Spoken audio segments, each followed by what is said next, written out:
What's up, y'all? My name is Georgiana. Welcome to the show. This is the space where we talk about life lessons learned from Nollywood movies, K dramas, and Black films. Today, I have challenged myself to uncover what K dramas really teach us about love and relationships in 2024. Let me not hold you up. Let's dig in. Are you ready? Let's get into it. So, if you're new around here, welcome. I also talk about life lessons learned from K dramas.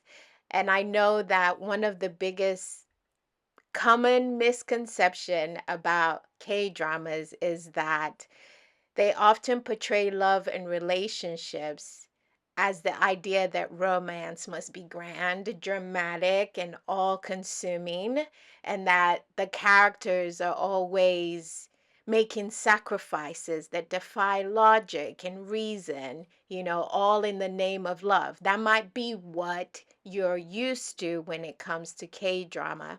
And it does put off some people that might not be into it.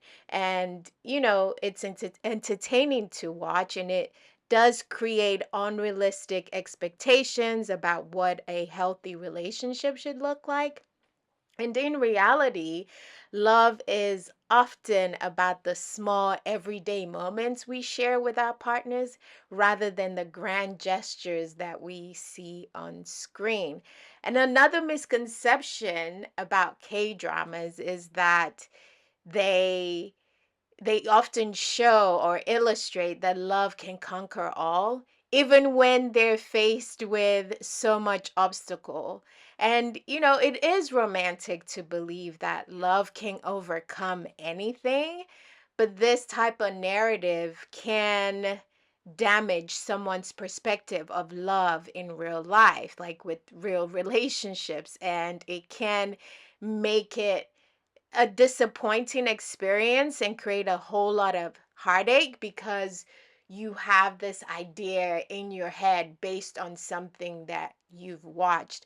And you guys, that's why I wanted to do these life lessons because whenever I watch movies, and if we're all honest, the reasons we watch stories that we watch or connect with stories that we connect with, it's because some part of us understands or relates, or, no matter how fetched it is, we can relate to it on some level.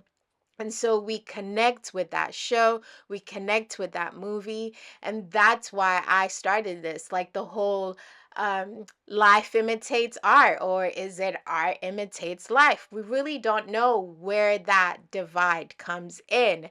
But if we're going off of K dramas, it can be disappointing and heartbreaking when you encounter like conflicts in your relationships that can't be resolved by passion and commitment, right? Like you have to do more work that is needed. But oftentimes, though, what the ones I've watched, the ones that I've seen, especially ones being created now, especially from 2023, Queen of Tears, which is the one that I'm focusing on today, it does reinforce the idea that, you know, it does challenge the misconception by presenting more nuanced and realistic portrayals of love and relationships, and those characters that they've created prioritize communication, trust, and mutual respect over grand romantic gestures. And these type of K dramas encourage us to rethink our expectations and values, and they offer like a very much balanced and healthy perspective on what it means to love and be loved. So I'll give you a general synopsis for Queen of Tears. So it says, the queen of department stores and the prince of supermarkets weather a marital crisis until love miraculously begins to bloom again. It stars Kim Jo-won as Hong Hae-in, and then Kim So-hyun, who is a beautiful man, and he's called Bae Hyun-woo. And this one, I believe, wasn't based on it. It definitely left out the whole misconception, dramatic, grand, romantic gesture, because they were married, and she's rich and she has money, and basically they would say he married up, right? And he's tired of her not prioritizing him and their marriage, and like putting her family before him. And so he decides that he wants a divorce, right? And the night that he was going to let her know that he was divorced, she tells him that she's terminally ill. And so he decides, right, to change his mind on divorcing her.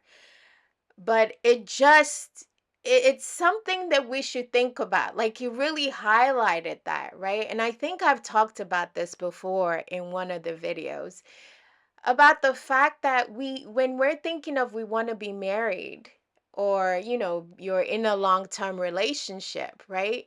And you're just so in love with this person, let's be realistic. And I believe that's why Queen of Tears like opened my eyes, like, to what that experience really is, right? Because the illness she had, she she ended up forgetting, right? Forgetting who she was and what she does, and forgetting her family, forgetting herself, right?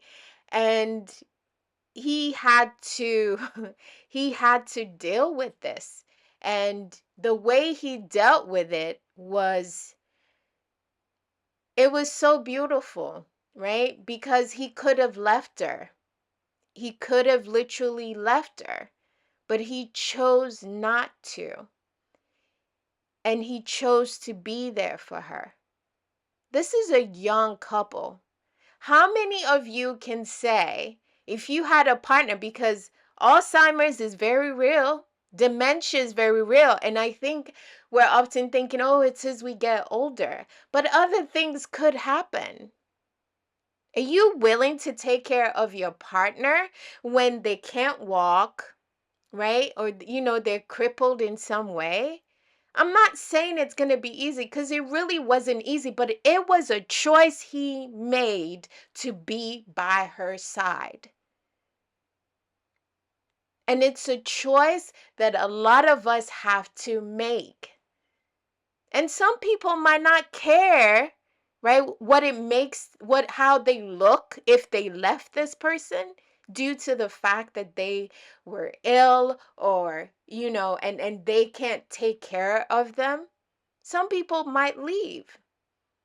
Does it make them a bad person? Yes, in our eyes, right? Because if you're married, it's through, yeah, I'm sorry that it might be old or whatever, but through sickness and health.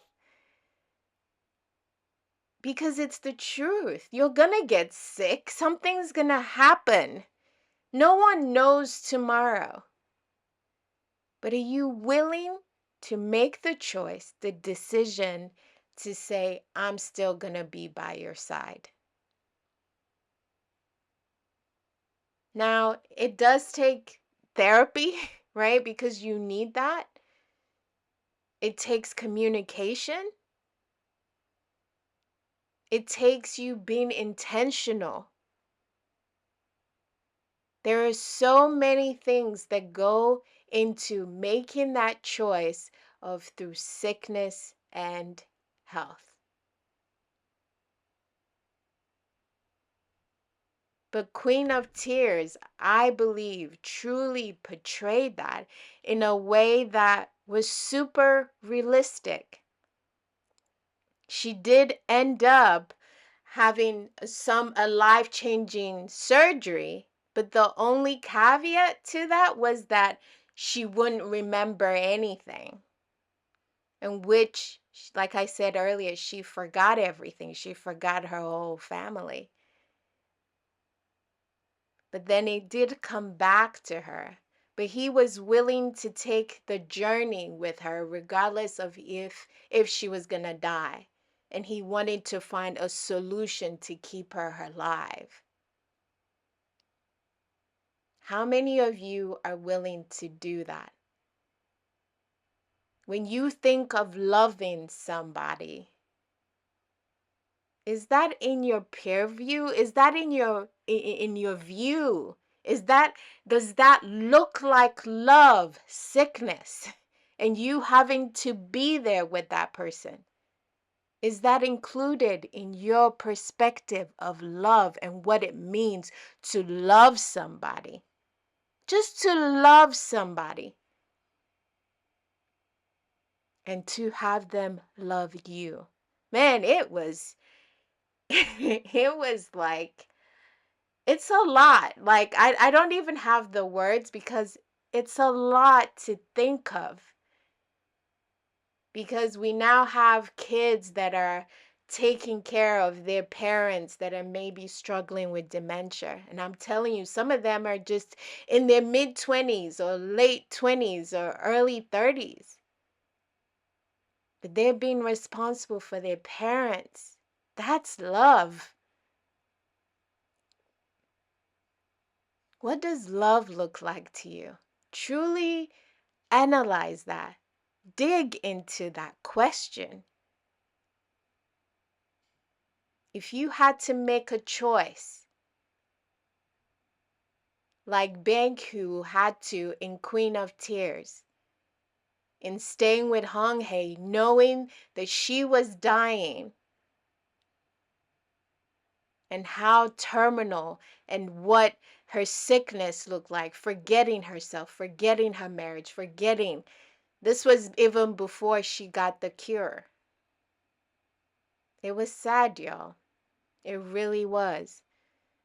But I'm here to tell you, K-dramas are not just about those romantic gestures.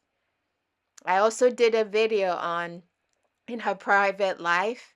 We see a strong, independent woman, and she's not afraid to express her feelings and desires, and her relationship with a partner is built on like mutual respect, trust, and like they have an open communication. And it wasn't just like a grand romantic gesture or possessive behavior. It was truly a lovely a relationship about true love, and it was refreshing and relatable. You should check out that video on the life lesson that I did for her private life. But in the end, for me, what K-drama teach us about love and relationships is that true love is not just a feeling. And that's why I'm asking you to take a good look and analyze and dig in into what love means to you. But love is a choice we make every day. It's about communication, trust, a mutual respect, and emotional intimacy. It's about the small, everyday moments we share with our partners, with our family, with our pets, right? Rather than the grand gestures that we see on screen. I do hope you will check out Queen of Tears, but before I leave you, I would love to encourage us with 1 Corinthians chapter 4, verse 18. While we do not look at the things which is seen, but at the things which are not seen, for the things which are seen are temporary, but the things which are not seen are eternal. And so, thinking about love, which was the conversation we just had, if you do come to a place where your loved one, whether your partner, a parent, a child, is sick, and you have no idea how they're going to get better, and you are intentional and you choose to be by their side and support them. That's all you need to do. Because you know what? All things are for God's glory. And it's an eternal reward. You are eternally blessed. You might not see the reward here, but you will see the reward later.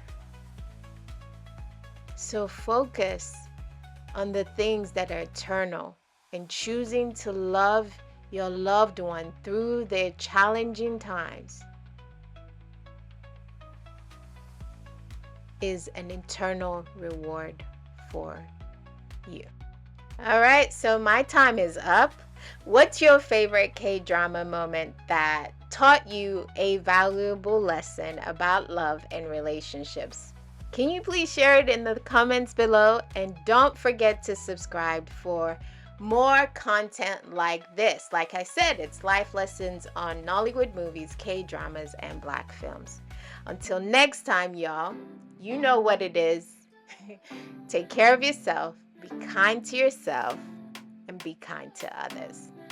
Love y'all. Bye-bye.